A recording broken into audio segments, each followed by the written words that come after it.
Alan and I are back. Well, rather, Alan has been sat here mostly doing nothing whatsoever, save for occasionally making passive-aggressive comments on his competitors' YouTube channels. I, meanwhile, have been in Alaska, doing all sorts of cold things. This prodigal return represents a fantastic opportunity for many of you to tell me how cross you are with the way I'm renovating Alan the lifeboat. I'm now on a schedule of hyperactivity between now and the early summer, when Alan begins his journey north. Those of you in Alan's WhatsApp group will get an overdue update soon as to what I'm working on, and for the rest of you, I'll have episodes cut together as speedily as possible. The remaining few minutes per day can be allocated to my work to actually make a living, but this critical upcoming period will be an ideal time for you to jump aboard via Alan's membership page. Our months ahead will prove both intense and expensive. I also want you to guess in the comments what these near 50 kilo per roll new additions are. Here's a close-up rerun to give you a clue. Onward to today, where I complain about a white piece of plastic and set fire to cardboard, and having mixed up some more of my high-temperature epoxy laminating resin, I thought I'd start outside in the winter sun. This footage was from back in January before I headed off to the cold place. Despite being as careful as possible when cutting out the hole in the shell to poke the heater's H-cal through, there was a gap, of course. Filling it with sealant or a thick epoxy paste would be quick and easy, but it wouldn't really support the structure. So this is the first of a few layers of woven fibreglass to bridge the gap and fix the cowl in place. That said, in the event of a massive impact, I do want the cowl to break off and not rip away part of the shell. Whenever mounting anything, you should think about which component or fixing you'd want to fail first if you're faced with a calamity. Stray fibres are a real pain in the Alan! When laminating small patches or strips of woven composites, and short of coating everything with compatible spray tack first, which would be expensive, I've not found an easy fix. I'll fill, sand, and then paint the resulting product later. Now back inside and directly below, I've been creaking forward with progress to the heater install, with component delays or problems meaning I barely seem to manage half an hour per boatyard session on it before having to halt. Less of the whinging, here's the regulator. This was how it appeared out of the box, and we're headlong into the shadowy world of copper, brass and compression fittings.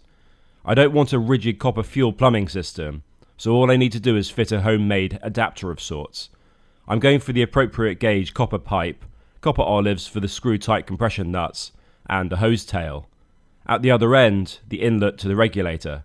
Same process, and in absence of a more precise method, I used common sense in deciding how tightly to screw tight the compression, and so squeeze the soft copper olive against the adjoining surfaces. Too loose, we get wet and diesely. Too tight, and something might give up on us. I also had to be careful since the PTFE tape sealed screw that affixes the valve to the regulator itself seemed rather too happy to rotate for my liking.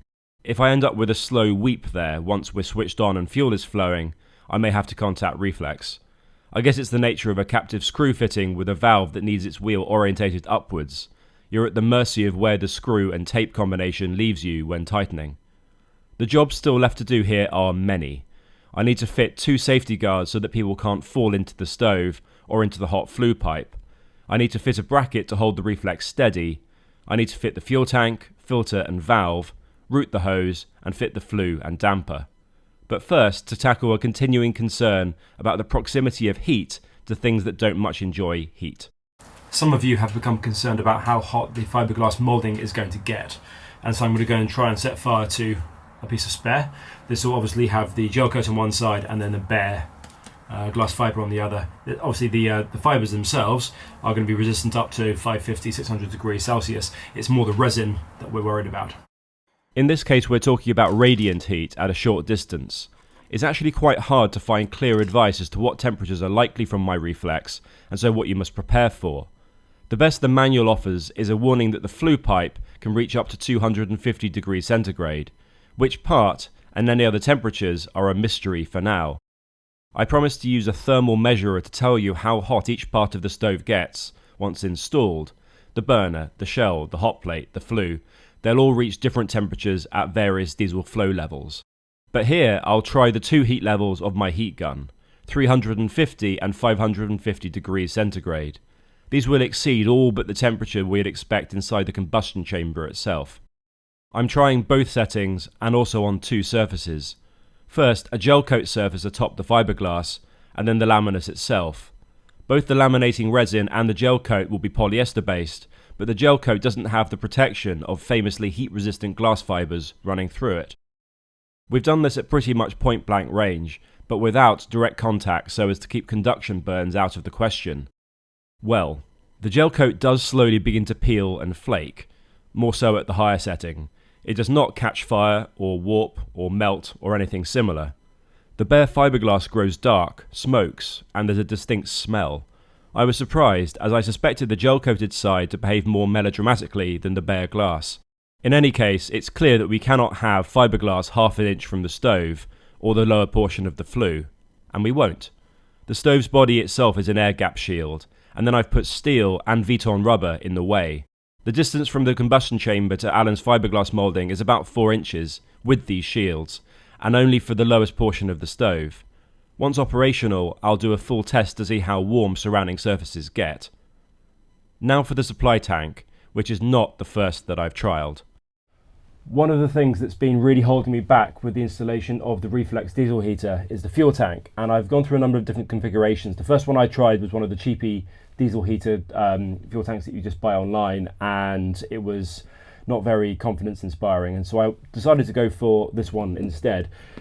The bigger the better, I guess, but I've also got to deal with the amount of space that I can mount it on, and I'm not going to be feeding the line into the heater from one of these giant fuel tanks over here in the racking, so it's going to have its own dedicated one. And so I'm trying to balance up a reasonable number of litres so that it can run not just for a few hours, but potentially if it's left overnight, etc., without needing to be refueled. Anyway, this is the one that I've ended up with. And the difficulty with small tanks is that they don't tend to come with huge access hatches on top like you get with, for instance, that huge grey water tank just behind the camera, which you can't see. So this one clearly isn't big enough to get your hand in, and so if you want to hold or use spanners inside to hold nuts still when you're trying to put fittings through, basically you can't. And of course there are all sorts of ways of using wires and rods, whether you make your own hole or whether you're using the inbuilt thread there. But the issue that I'm going to have to come up with is that I have designed my own through plastic fitting here, which is really quite neat, and I want to use this because there are a number of advantages.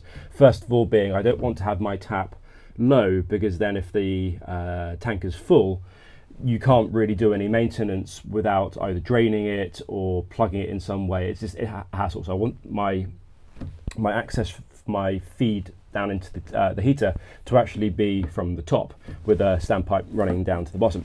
I think that's the best way of doing it. But as you can see here, to get both halves, let me just separate that. To get both halves, that needs to go inside, and I can't get my hand through. So I'm thinking about different ways of doing this. I've racked my brains about different ways of using a wire to do it sort of remotely, but I think ultimately what I'm going to have to do is cut a small access hatch here, which will then need its own gasket and seal on top, which is no great drama. I can always make my own square gasket and then use tension all the way around the tank to hold it still. But it's just a hassle that I ideally wanted to avoid. But the thing is, unless you get either a custom tank made or you go with the sort of the aftermarket options, which look a bit flimsy, or I just simply use this here, which I don't want to do because the reason I just gave you, I don't really have an option really. So surgery it is for this unfortunate new procurement of mine. I'm not using either pre-fitted thread, this one higher up or the low set one the other end, but I did ponder how people managed to neatly drill out the blanking plastic without damaging the steel female thread there. Anyhow, such thoughts are unproductive, and Alan has no time for unproductivity. I'm starting off cautiously, as I can always enlarge if need be. I want to be able to get 3 fingers to the location where I'm going to mount the standpipe tank through fitting. So some tri-square magic and a Sharpie later, time for some micro grinding action. I could have used the cutting blade for the pretend Dremel, but then all of you demanding folk would decry the lack of grinder activity. When cutting polyethylene, friction heats the plastic up quickly, so you melt the edges before you know it. But that's fine, as I can clean the edges with a sharp blade. I wanted to keep you guessing about what happened when cutting this final side, but lo and behold, it was curiously similar to the other 3. Don't say I never spoil you with edge-of-the-seat moments here. The flue damper that I had to go and collect from Canada is now finally here, so I can construct the rest of the setup with less of a maddening delay. I'll not bother you with more of this until the Refleks is operational. But here I'm neatening up the bottom of the cowl, wrapping the fiberglass in silicone, fitting the stainless reducer, and then realising that it doesn't work before, undeterred, getting it right. I've had a plastic collar cut that'll sit around the interface with the body shell as a finishing touch. I'll leave it here, but here's a tiny subset of what I've been up to and will find their way into upcoming episodes. No promises, but I'm going to do my best for more than 1 episode per week from here on in. Otherwise, when we set off on the voyage, I'll end up in a strange, delayed time compression spiral of YouTube confusion, and we don't want that. A reminder for you comment section people to guess what these heavy new arrivals are. What we do also want is for people to be more like Barrett, one of the newest Wonderment membership titans. Do check those out, as well as my books and Alan's shirts and caps. They all make you better. Not a transhumanism sort of better, just better. Bye.